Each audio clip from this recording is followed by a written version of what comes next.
अस्मिता creations Belgaum यांच्या चित्रपट निर्मिती संस्थेमार्फत अन्विता या नवीन मराठी व कानडी दोन्ही भाषेत येणाऱ्या चित्रपटाच्या पोस्टरचे पूजन आणि अनावरण करण्यात आले. उत्तर कर्नाटका चित्रपट वाणिज्य विभागाचे अध्यक्ष डॉक्टर शंकरराव सुक्ते यांच्या शुभ हस्ते पूजन करण्यात आले. याप्रसंगी सध्या समाजात सुरू असलेल्या बलात्काराच्या आणि व्यसनाधीनतेच्या प्रकारांना आळा बसण्यासाठी व वासनांध विकृतीच्या प्रवृत्तीचा कायमचा नायनाट करण्यासाठीचा विषय या चित्रपटामध्ये घेण्यात आला आहे, असे पत्रकार परिषदेमध्ये सांगितले. तसेच यावेळी गेल्या वर्षी मराठीत आलेला दडपण हा चित्रपट लवकरच कन्नड भाषेमध्ये प्रदर्शित होणार असल्याची माहिती दिली. दडपण या कन्नड चित्रपटाच्या पोस्टरचे अनावरण अॅडव्होकेट अश्विनी नावगेकर यांच्या हस्ते करण्यात आले. यावेळी अस्मिता क्रिएशनचे राजेश लोहार, दडपण चित्रपटाचे कलाकार शशिकांत नाईक, निधी राऊळ, महादेव हुनगेकर, एडिटर प्रशांत शेबण्णावर, पार्श्वगायन उदयोन्मुख गायक सागर चंदगडकर, स्वाती सुतार, काजल धामणेकर, तेजस्विनी एस.के., कन्नड अभिनेते दिग्दर्शक प्रवीण सुतार, गायक व अभिनेते सुरेश मोने, गायक अँथोनी डिसिल्वा तसेच बेळगावमधील चित्रपट प्रेमी रसिक प्रेक्षक मोठ्या संख्येने उपस्थित होते. अन्विता या चित्रपटाचे येत्या 5 व 6 ऑक्टोबर रोजी बेळगावमध्ये ऑडिशन घेतले जाणार आहे. त्यावेळी बेळगावमधील जास्तीत जास्त कलाकारांनी या ऑडिशनमध्ये भाग घ्यावा व आपले नशीब आजमावावे असे आवाहन चित्रपटाचे लेखक व दिग्दर्शक संतोष सुतार यांनी केले. अधिक माहितीसाठी 7619391426 या मोबाईल क्रमांकावर संपर्क करण्याचे आवाहन करण्यात आले आहे. अन्विता म्हणायला गेलं तर अन्विता हे दुर्गा मातेचं दुसरं नाव आहे. मग दुर्गा माता हा अवतार केव्हा घेतला? पार्वती मातेने जेव्हा वेगवेगळ्या प्रकारचे दानव माजले, ज्यांनी पृथ्वी तलावरती खूप मोठ्या हाहाकार केले, मानव जातीला त्रास दिला, त्या मानव जातीच्या संरक्षणासाठी, दानवांचा संहार करण्यासाठी पार्वती मातेनं दुर्गा मातेचं, काली मातेचं जे रूप घेतलं त्याचं दुसरं नाव आहे अन्विता. अन्विता ही जी कथा आहे ही एका अशा मुलीची आहे. कारण आता आपण सध्या पाहतोय की नुकतंच कितीतरी बलात्काराचे रोजच्या रोज वर्तमानपत्र उघडलं की बलात्काराची एक ना एक तरी बातमी असतेच. आणि काही केल्या या गोष्टी थांबेना झाल्यात. सरकारनं त्यासाठी कठोर पावलं उचललेत. जागेला फाशी देण्याची सुद्धा, म्हणजे पकडल्याबरोबर जास्ती केस न चालवता त्याला फाशी देण्याची सुद्धा सरकारनं फरमान काढलेलं आहे. परंतु तरी सुद्धा या गोष्टी घडत जातात. याच्या पाठीमागे कारण काय आहे हा विचार आपण स्वतः पहिल्यांदा करायला पाहिजे. कारण जर आपल्याला समाजामध्ये काही बदल सुधारणा करायची असेल तर पहिल्यांदा सुरुवात आपल्या घरातून करायला पाहिजे. त्यामुळे आपण कुठे चुकतोय, काय चुकतोय याचा विचार प्रथमतः कुठं व्हायला पाहिजे? आपल्या घरात व्हायला पाहिजे. त्यासाठी आहे ही अन्विता. अन्विता ही एक अशी मुलगी आहे जिच्या घरातून तिला संपूर्णपणे सगळे संस्कार मिळालेले आहेत की आपण एक मुलगी, एक स्त्री म्हणून जन्माला आलो, जी पहिल्यांदा पुरुषाच्या आधी स्थान जे आहे ते स्त्रीच आहे. कारण जर स्त्रीच नसती तर आपण जन्मालाच आलो नसतो.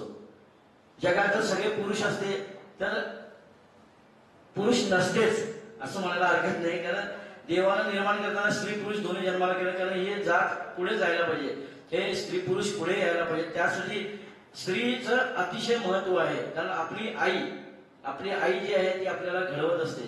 त्याप्रमाणे जर त्या स्त्रीला जर संस्कार नसतील तर आपलं घर, आपलं कुटुंब, आपला समाज हा पुढे जाणारच नाही. त्यासाठी अन्विता ही एक अशी मुलगी आहे जिच्यावरती लहानपणापासून आपल्या धर्माबद्दलचे, आपल्या संस्कृतीबद्दलचे, परंपरेबद्दलचे, स्त्रीच्या मर्यादांचे हे संस्कार तिच्यावर झालेले आहेत. त्यामुळे तिच्या आजूबाजूला जर ती एखादी वाईट गोष्ट बघते, कारण आता सध्या आपण पाहतोय की जास्तीत जास्त जी मुली आहेत फॅशनकडे वळलेल्या आहेत. हे टीव्ही चॅनलवरती वेगवेगळ्या प्रकारचे नको असलेले विषय समोर मांडले जातात. आणि त्यामुळे काय होत आहे तर अगदीच विचित्र प्रकार, म्हणजे शरीराचा जो भाग स्त्रीने झाकला पाहिजे तो भाग सुद्धा उघडा पडत चाललाय. म्हणजे अति फॅशनचा विचार करून तोकडे पडत चाललेले हे कपडे, हे या पाठीमागचं कारण आहे की इथे बलात्कार होतात. कारण आता सध्याला समाजामध्ये आणखी एक कारण म्हणजे व्यसनाधीनता अतिशय मोठ्या प्रचंड प्रमाणात वाढलेले. हे व्यसन करणारे जे आहेत, वासनांध लोक जे आहेत, त्यांनी व्यसनाचा आधार घेतात आणि त्यांना जेव्हा एखादी स्त्री त्यांच्या मनाप्रमाणे त्यांना मिळाली नाही तर त्यांचा मोर्चा वळतो कुठे? तर लहान मुलांकडे, लहान मुलींकडे, किशोरवयीन. म्हणजे इतके नीच झालेले असतात की व्यसनापायी त्यांना स्वतःचं भान उरत नाही.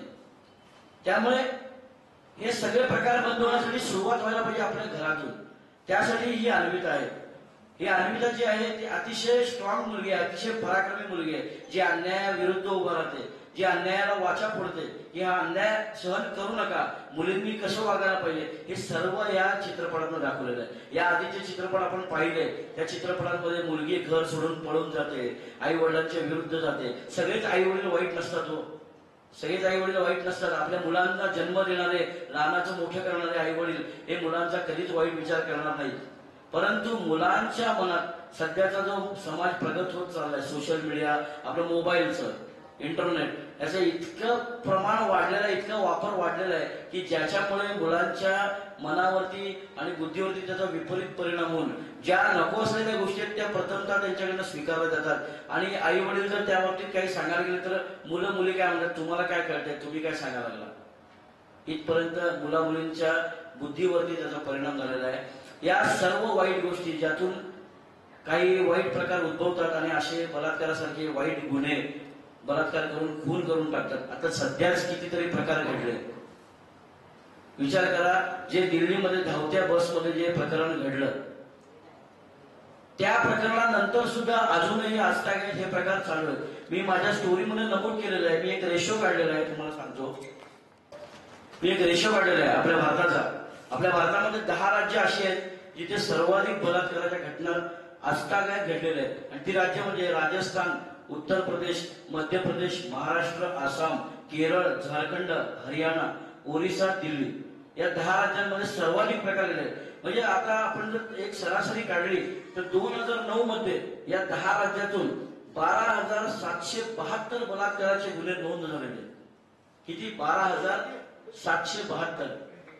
तर 2019 पर्यंत म्हणजे 10 वर्षाचा जर तुम्ही आढावा घेतला तर या 10 वर्षानंतर 2019 मध्ये 23,173 इतक्या बलात्काराच्या घटनांची नोंद झाली. म्हणजे काय झालं, कमी झालं नाही तर उलट डबल झालं, दुप्पट झालं. काय हे प्रकार घडतात? नुसतं बलात्कार करणाऱ्याला, खून करणाऱ्याला फाशीची शिक्षा देऊन भागणार नाही, तर आपण आपल्या तळागाळातून विचार करून ही प्रवृत्ती आणि ह्या विकृतीचा नायनाट व्हायला पाहिजे, यासाठी प्रयत्न करायला पाहिजे. आणि त्यासाठी ज्याप्रमाणे एखाद्या यशस्वी पुरुषाच्या पाठीमागे स्त्री असते ना, ही सुरुवात आपल्या घरातून, आपल्या लेकीपासून, आपल्या मुलीपासून, आपल्या बहिणीपासून, आपल्या आईपासून आपण करायला पाहिजे. त्यामुळे ही जी अन्विता आहे ती आजच्या काळाची गरज आहे, असा या चित्रपटाचा विषय आहे. बाकीचं जे काय आहे तुम्ही पडद्यावर प्रत्यक्ष पाहालच. धन्यवाद. फिल्म से उनकी भावना हो या तो उनके जीवन का क्रम हो, वो बदलाव उनमें आ सकता है, ऐसा मैं महसूस में कर रहा हूँ. और इसलिए मुझे आके उन्होंने कहा, अभी भी उन्होंने अपनी कहानी को बताया कि सर ये कहानी में ऐसे जान है, तो मैंने कहा कहानी पक्का हो जाएगी, ऐसे तो इसके टैली नहीं कर सकता मैं. तो इस तरीके की फिल्म भी आगे है, अलग टैग से आएगी. हाँ, तो यहाँ स्त्री का जो दौर्जन्य हो रहा है स्त्री पर, स्त्री मैंने कहा स्त्री एक शक्ति है, पुरुष शक्ति नहीं है, स्त्री शक्ति श्रेष्ठ है दुनिया में. और उस शक्ति का नाश करने के लिए हम जो पुरुष कार्य काम कर रहे हैं, इनमें बदलाव आना चाहिए.